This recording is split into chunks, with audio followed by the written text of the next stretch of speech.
The history of golf has been shaped by some legendary figures, players and pioneers whose brilliance out on the course often helped change the game itself. Resident coach Simon Holmes has been looking back at the influential careers of these greats of the game. Today he focuses on Harry Vardon, the man with more Open Championship wins than any other player.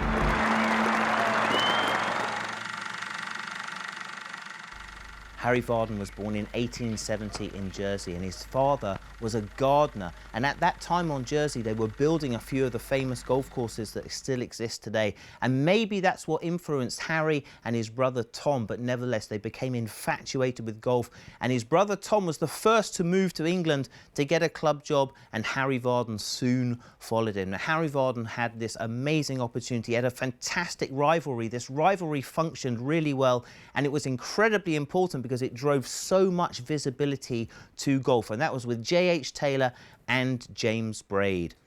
So James Braid won 5 Opens, J.H. Taylor won 5 Opens, and Harry Vardon won 6. So a fantastic rivalry that drove a huge amount of interest. And in 1900, Harry Vardon with J.H. Taylor went to the United States to play a huge exhibition match, and also the US Open, which Harry Vardon won.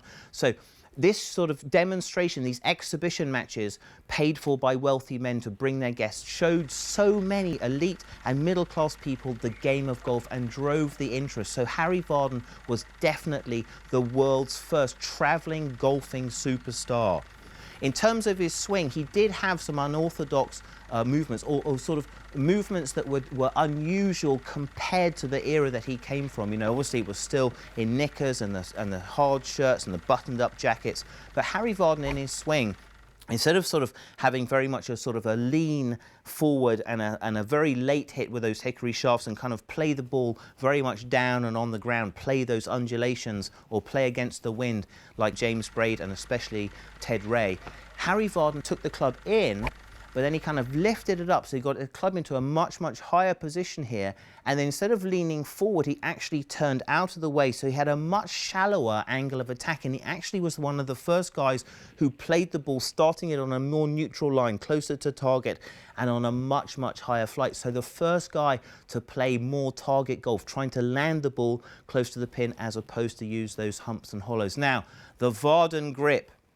Now, Harry Vardon didn't actually invent this grip, but he was the first guy, or the most famous guy, to use it. So Harry Vardon had this grip, and he sort of promoted this around the world. So before, you had kind of baseball or maybe interlocking, and Harry Vardon, with big, massive hands, used to get this little finger to sit on top, and that's how he linked his hands together. So in terms of contribution to the game, he was the founding father. He was the first real travelling global superstar.